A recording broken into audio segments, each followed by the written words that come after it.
In this lecture, we will list the characteristics of the normal distribution and proportion of normal distribution that lies between two scores. The normal distribution is based on a mathematical formula for which the area under the curve always follows the same pattern, regardless of the values for the distribution's mean or standard deviation. The areas under the curve corresponding to the chunks cut by the standard deviation lines are approximately 2, 14, 34, 34, 14, and 2. I say approximately because in statistics, we never claim to have exact amounts because we're almost always dealing with predictions, which have an element of chance involved. I like the 2, 14, 34 rounded numbers because I find it easy to remember. 214 makes me think Valentine's Day, and 34 can be calculated if you forget it by realizing that half the area is 50%, and 50 minus 16 equals 34. Many interpretations and statistics deal with how confident we are about predictions being around a calculated mean. For these predictions, we often use the 68, 95, 99.7 distinctions to discuss the area under the curve for plus or minus 1 standard deviation, plus or minus 2 standard deviations, or plus or minus 3 standard deviations from the mean. Let's practice setting up and interpreting normal distribution curves. Let's use some population parameters to actually set up a distribution. This first one is normal with a mu of 50 and a sigma of 10. So for my curve, of course, I'm going to label the center, which is the mean, the median, and the mode, as 50, and then add 10 to get all of the standard deviations above the mean, and subtract to get those below the mean. I can use this in a quick interpretation also. If I take the standard deviation lines and kind of use them to chop up the area underneath the curve, then I can associate my handy-dandy little numbers of 2, 14, 34, and then symmetrically down, 34, 14, and again 2, to label the areas under the curve. And then for interpretation's sake, we could say 34% of the scores lie between 40 and 50. That's supposed to say between 40 and 50.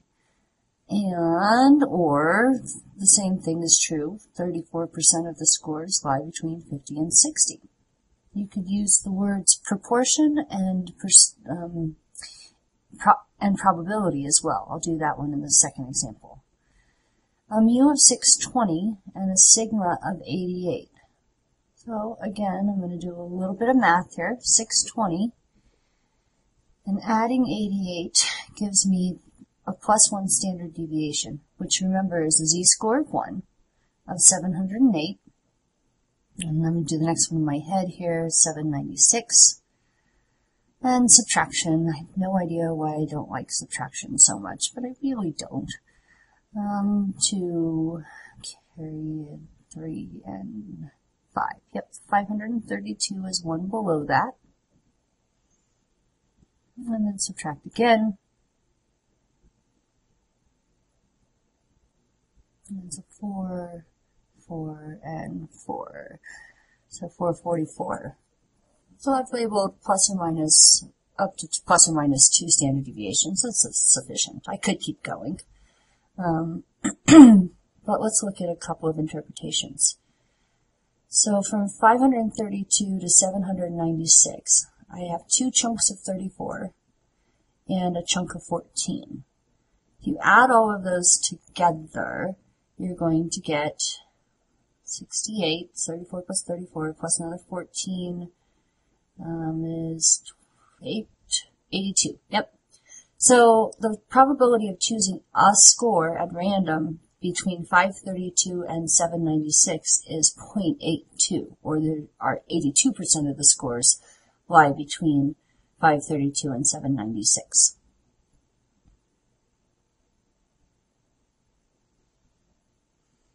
I squished this deviation up just to remind you that even if it looks differently, a true normal curve, the area underneath it never changes. So a mean of 14.5, standard deviation of a half a unit, very easy to set up. Those make me happy. Okay. So my curve is now set up. Let's look at just a chunk of this little puppy. How about from a z-score of -2 to a z-score of -1? That chunk right there is approximately 14% of the overall curve. So there would be a probability of 0.14 that the scores are between those two values. Moving right along, the length of pregnancies. All right, so we're going to set this up and actually work an example here. So the average tiny human takes 266 days to appear in the world, with a standard deviation of 16 days, which I'm sure feels like a really long time when you're out at 266 days of pregnancy. I wouldn't know. All right, so setting it up, we're going to do addition on the right. That was easy. Now I'm subtracting. And if memory serves me correctly, I actually do a boof coming up here for the -3 standard deviations. So once again, I've said a couple of times embarrassingly that I really dislike subtraction. And here's one of the reasons why.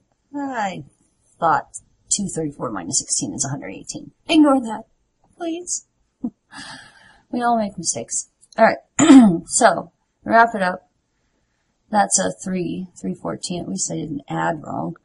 Okay, so let's see. The middle 95% of all pregnancies is going to be plus or minus 2 standard deviations from the mean. Okay, just you can add that up, but remember it's at 68, 95, 99.7 rule, so it's plus or minus 1, plus or minus 2, or plus or minus 3 standard deviations. So the middle 95% of all pregnancies are going to last somewhere between 234 and 298 days. That many days to make a tiny human being. Pretty impressive. All right, the shortest viable pregnancies, viable meaning the little one did just fine after he or she came out into the world, are 234 days or less. Again, please ignore that 118. Shame. All right, so 230-ish, 234. Remember, stats is not an exact science. If you back up your answers with good shown drawings or calculations, that will be sufficient if you end up doing things like I do and say ish. All right, last one, scores on examination. I think it's the last one. We have mean of 68 and standard deviation of 9. Set it up. And my two questions here, I'm deliberately asking you, one as a percentage and the other as a proportion. Okay. So above a 77 is going to be the top two chunks, so that's 2 and 14, or a total of 16-ish % of all students are going to score above a 77. Another way to look at that is all but the half of the curve plus a 34 chunk. Right? Half of the curve plus the 34 chunk is going to be 84%, and because I know it all adds up to 100%, I can figure out that other little piece must be 16%. So basically I'm trying to show you there's more than one way to come to the right answer when we're just looking at the estimations here. All right, now what proportion of students scored between 50 and 86? So that's plus or minus 2 standard deviations. So I'm going to use my 68, 95, 99.7 rule and call that approximately 95%, but careful, it asks for proportion, so it's 0.95 as a proportion, 0.95. What if the scores of interest don't lie directly on a standard deviation line? Or what if the percentages or proportions the question asks about are not 2, 14, 34, 50, 68, 95, or 99.7? Well, then you need to use a table of normal curve areas. Your textbook has a version of the standard normal probabilities as Table C in the appendices. There are other versions of the table available online and in other statistics texts. However, because Spatz uses the version found in your text, I will also use it to keep the examples in my lectures consistent with the explanations in your book. If you venture out and watch any of the older versions of the lectures for this class, you'll notice I use Table A from the Moore and McCabe books. The process for using the tables varies slightly, but the information available from the proper use of both tables is identical. To use Table C, you either need a z-score, or you need to know the probability associated with a particular outcome. Let's do some sample problems using the z-score approach first. In Lecture C, we will use a given probability to determine its associated z-score. All right, let's do a set of examples here, working with some test scores. Over the years, the scores on the final exam in general psychology have been normally distributed with a mean of 75 and a standard deviation of 8. Let's go ahead and set up the curve. 75, and I'm going to add 8 going up, and subtract 8 going down. I just have to make sure my brain is working. And 51. Good. All right. First part of this question asks, what proportion of students would be expected to score between a 70, I'm going to sketch in about where a 70 is, and an 85%. Okay. So to work this problem, what I need to do is I need to have two z-scores calculated. For the first z-score, I'm going to calculate for a score of 85. And let's see if I can make some room here for this. Well, let's write this stuff down. I've got 70 and 85. Before we go any further, let's just make a prediction. I know that the center marks from the first standard deviation approximately 34%, or 0.34 as a probability. And I see I go a little bit beyond on the right, and I'm a little bit short on the left. So what I'm going to do is I'm going to say, well, I know if I had 2 complete plus or minus 1 standard deviation, I'd have 2 34s. So I'd be looking for something right around 68%. I don't think it's going to be quite that, so I'm just going to do an estimate at, say, 65% for right now. Now let's make some room.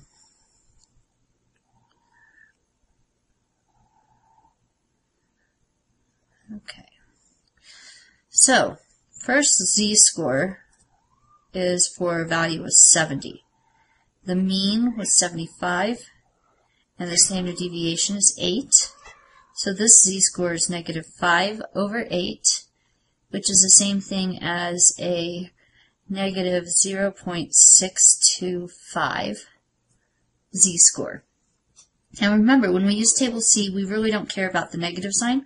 What we do care about is whether we want the column B or the column C according to the way the z-score is set up. Remember, column B is always by the bump, always by the hump in the middle, and column C is always nearest the tail. So for both of these, we're going to want the inside bit, so these are both column B's, because they're both on the side of the bump. So if I look up 0.625, the nearest thing is 0.63, and the one that's from mu to the z-score gives me an area of 0.2357. So 0.2357. 0.2357. There we go. So I've got one of the areas now. I'll give myself some room again. 2357. Write that back in.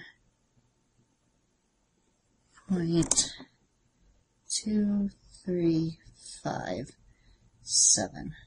Okay, and that was the area from 70 to the mean of 75. Now we want 85 to the mean. So we need the z-score for 85. So it's going to be 85 minus 75, the mean, over 8. That's 10 over 8, which is 1 1/4. 1 1/4, also again looking for just b, from mu to the z, and I get 0.3944. So that means the probability of these two sections combined is going to be the sum of 0.2357 and 0.3944. Add these guys up, and you get 0.6301. So the answer to the first question is approximately 0.63 is the probability, or the proportion rather, of students that would be expected to score in the C to solid B range. And that matches my prediction, which I think we said was around 65. All right. Let's tackle the second part of this problem. In the second part of this problem, I want to look at the proportion of students who would be expected to score 60% or lower. So 75 was my mean, 8 is my standard deviation, so this was 67 and 59. So 60 is going to be right before that standard deviation. So here's a 60-ish. And or lower means I need the tail region, and that's region C for that particular z-score. So z is equal to 60 minus 75, because that's the score of interest, minus the mean, divided by the standard deviation of 8, and I get negative 15 over 8, which is the same thing as a z of negative 1.875. Round that to the second decimal, and the z-score I need to look up is 1.88.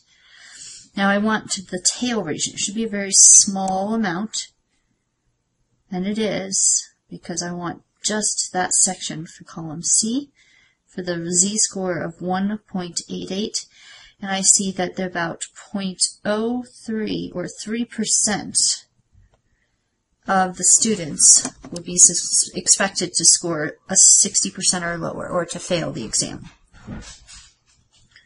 Okay, and last one, that was supposed to be an eraser. Last one, we're looking for the A's or higher. I imagine if it's very few people are going to fail, also very few people are going to get an A. And so in 93, if the middle is 75 and a standard deviation of 8, takes me up so that 93 is way past even the second standard deviation from the mean. So I'm expecting a very teensy amount for this tiny little tail. So I need to calculate it. Z is equal to the score of interest, 93, minus the mean, 75, all over the standard deviation of 8. And let's see, this is 18 over 8, or 2 1/4. Looking up 2 1/4 takes me here, and I want the small part of that because it's just the tail. The tail is C. If it had been near to the bump, it would have been B. And I see that a very small amount of people are going to get A's. In fact, I would imagine some semesters nobody got an A. 0.0122 is the proportion of students who would be expected to earn a solid A on those examinations. All right, let's go ahead and move on to the next sample. We're talking about those creepy little guys in robes, the Jawas. They're jewel-eyed, hooded collectors of robot and scrap. Let's see. They live in, I don't think that meant to say live in. They live in the desert and travel by sandcrawler. Their height is normally distributed. It's not normal, but it's normally distributed, with a mean of 4 feet and a standard deviation of 3 inches. The escape exit on the sandcrawler is 46 inches high. So the question is, what proportion of those Jawas will have to duck? So how many of them, or what proportion of them, are too tall for the emergency exit? All right, well, let's set up this silly thing. If I have 4 feet, but then I've got things in inches, I want to have them all in the same unit just for ease. You don't have to, but it would get cumbersome. So I know 4 feet, 4 times 12 is 48, is the same thing as 48 inches. So I'm going to go ahead and label 48 as my mean, and 3 inches less is 45, 3 inches less than that is 42 inches, and then 39. I could number up also, you don't have to, but it's nice to have things look complete. And I am interested in the value of 46. That's a little too close. I'd like to be able to make an estimate. 46, there we go. And we want 46 and higher. We want that because remember we're interested in the little dudes that got a duck. So it's going to be the ones that are taller than the escape exit. Alright, this problem's a little bit unique compared to the others in that I'm actually going to worry about column B for my z-score that's associated with a value of 46. And then I'm going to tack on another half of 1 whole because between the column B and the part I just shaded in green, we would get the proportion of Jawas that are taller than 46 inches. So we just need to find the z-score that goes with 46. So I need 46 minus 48 all over 3. That gives me a negative 2/3. Again, don't care about that negative so much. Plug that in the calculator and you get 0.67. 0.67, column B, is 2486. So that means I'm going to have 0.2486 and another half. So 0.2486 plus a half for the total probability of 0.75-ish, which means that 3 out of 4 approximately of the Jawas will have to actually duck down to escape their sand crawler should the need arise.